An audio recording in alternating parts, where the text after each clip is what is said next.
We humans love wide open spaces. That's become desperately apparent now that these spaces are currently denied to us. We especially love a high vantage point to view our surroundings, a way to bask in the awe-inducing views that the Earth can provide, and a safe space to gauge the surrounding area. Video games have been scratching this particular itch for the past decade, almost to the point of oversaturation. Digital vistas have become ubiquitous across genres and platforms, with every new game trying to one-up the last in terms of kilometers squared and granular detail. But one game showed us that the journey was just as important as the view.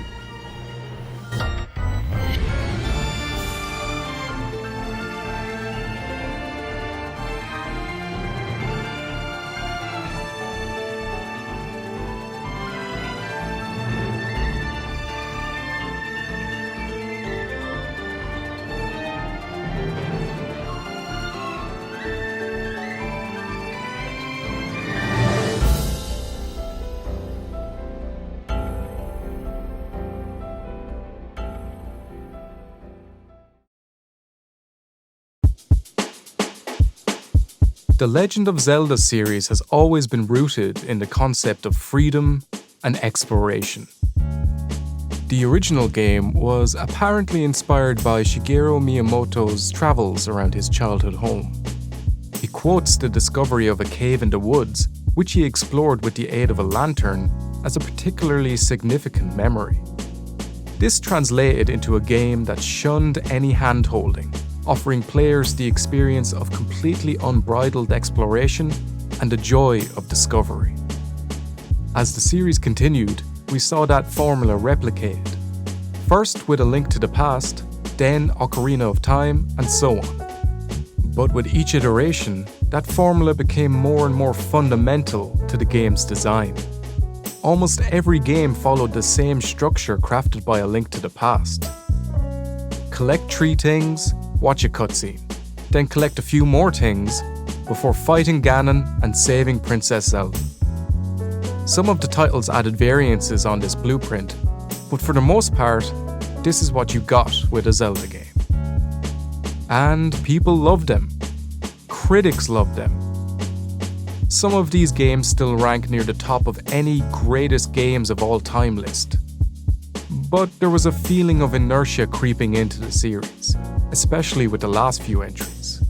A feeling that a Zelda game was just that, and there was no point expecting anything else. The past decade has seen many franchises update their formula, either to keep up with their peers or to reverse diminishing sales and public interest. These updates have had varying degrees of success, but the best of them honed in on what made their games special, while also modernizing them for a new generation of fans. This is what Breath of the Wild achieved, possibly better than any game before it. It taps into the elements that made the franchise great: exploration, freedom, a sense of adventure, but it updates them for this decade. It also took inspiration from some of the best games of the last 20 years, such as Skyrim, Dark Souls, and Shadow of the Colossus. Nintendo needed a major game to launch its new console, and the bold new direction of the hardware gave Zelda a chance at a new start. And with that, it would become the king of one of the decade's most popular styles of game.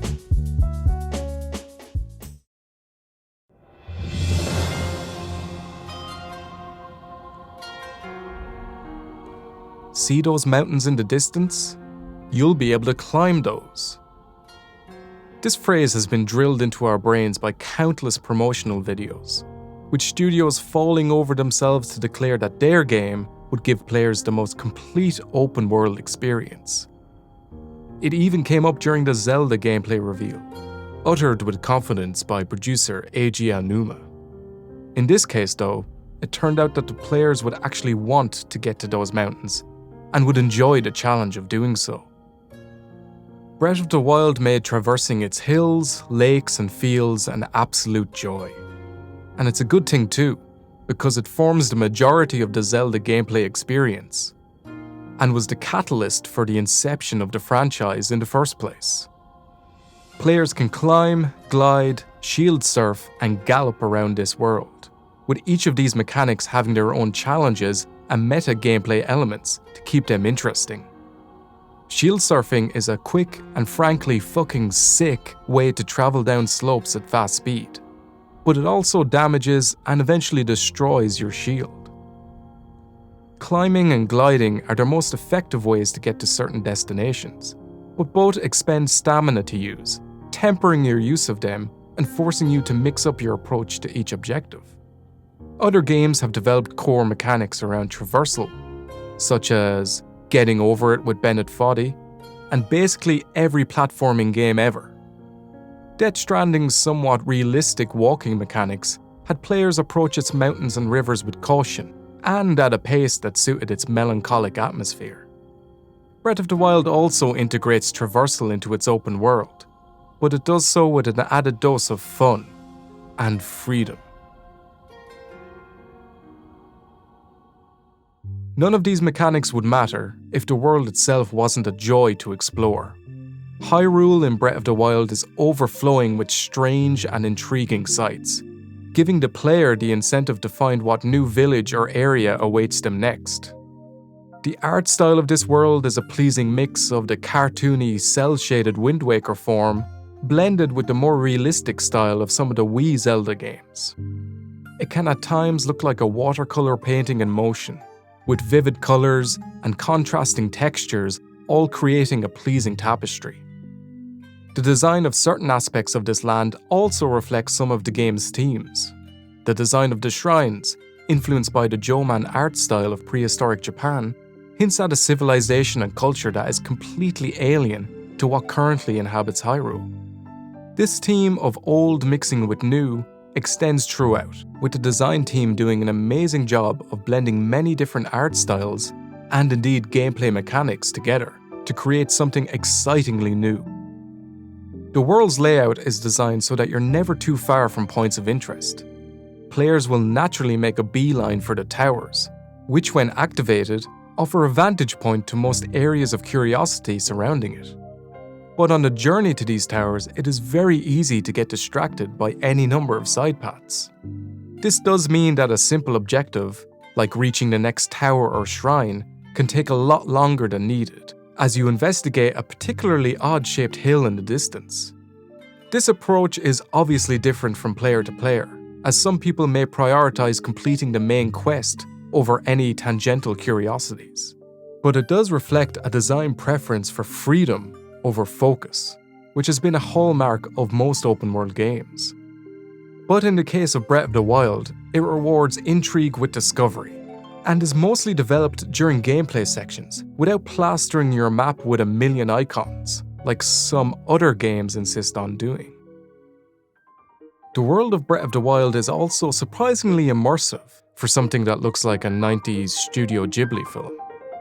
The choice to prioritize the natural sounds of Hyrule is central to this, with the score taking a back seat and mostly being comprised of minimal piano music, with few other instruments. Hearing the sounds of wind, a nearby river, or the raucous buzz of a distant bokoblin camp all work towards grounding you in this land, and makes up for any graphical detail that the game may lack. While the music does take a back seat during exploration, it adds to the texture of the game at other times. Music is used to differentiate each region, giving each village its own theme with distinct instrumentation. NPCs like Cass play their instruments if you stumble across them while on your travels, adding more character to the world. Altogether, this world is incredibly immersive and engrossing, but is also filled to the brim with amazing gameplay opportunities.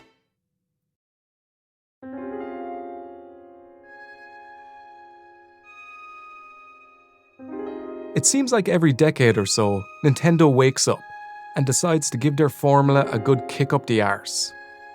While they arguably have the most consistent quality of any media company in the last 50 years, they have occasionally fallen into the habit of rehashing very similar products. Saying that, sometimes their hand is forced, such as in the mid-90s, when the jump to 3D graphics meant they had to recontextualize some of their biggest franchises for the third dimension.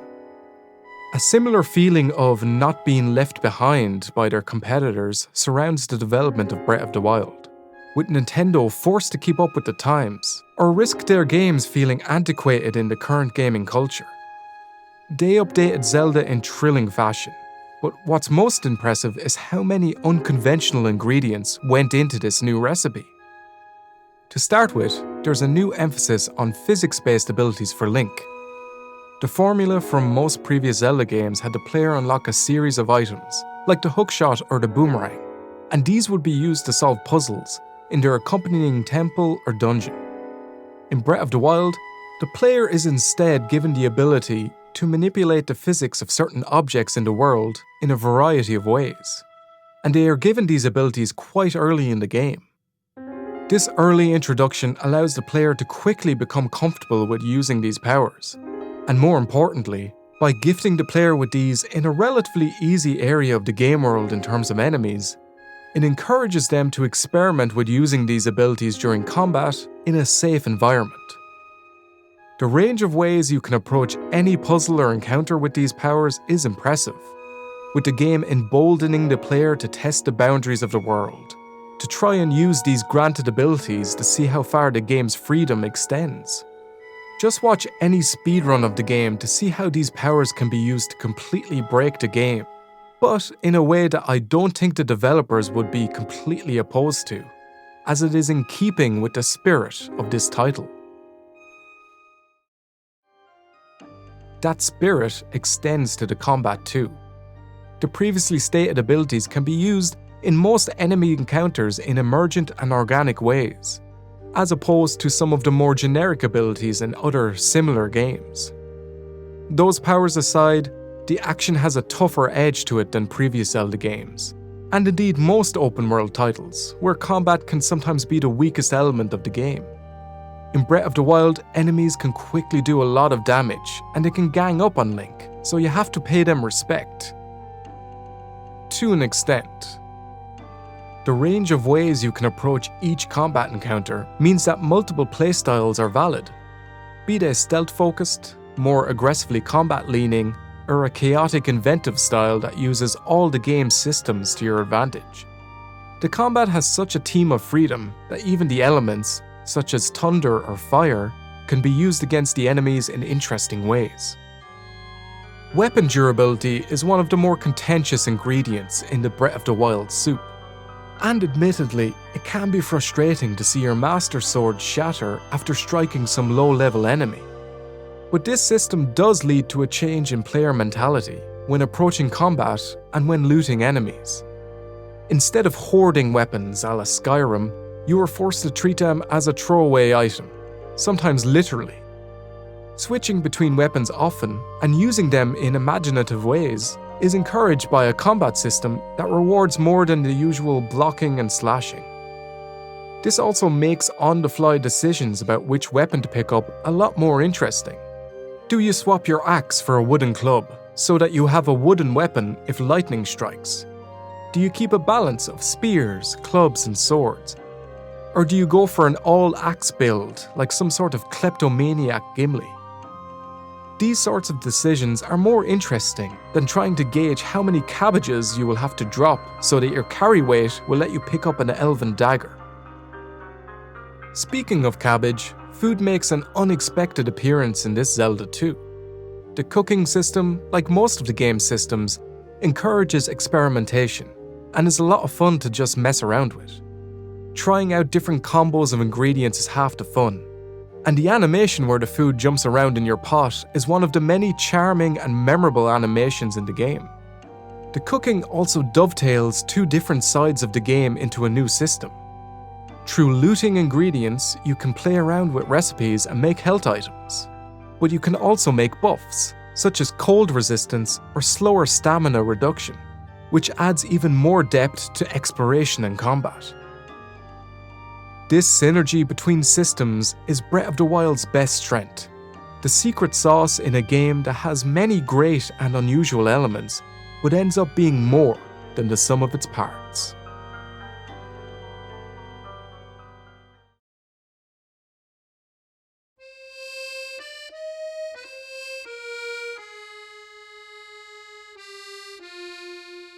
Zelda is one of those game franchises that seems to come back to life every decade or so, with its creators realigning the game to work with current trends. Every title has undeniable quality, but some of the entries rise above the rest and define their year, their console, or their generation. Breath of the Wild feels like that. It functions both as a reboot of the Zelda series and as an almost perfect combination of some of the defining game design elements that became popular in the last 15 years. It manages to make a Zelda game exciting and new, and take some risks getting there. We haven't really seen the full impact of Breath of the Wild on the video game sphere just yet, apart from the huge sales that it brought in and the amount of Switches it sold for Nintendo. There are games that seem to be taking some cues from it, but the onward trend for open-world games seems to be geared towards vast size and realistic detail. Hopefully, some games will take Zelda's approach to interlocking game systems and player freedom and create something unique with it.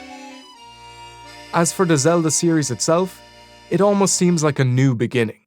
A sequel has been announced for Breath of the Wild and seems to be conveying a more horror-infused mood. It may possibly be the Majora's Mask to Breath of the Wild's Ocarina of Time, or maybe it'll just be a standard retread of what made this game work. Only time will tell.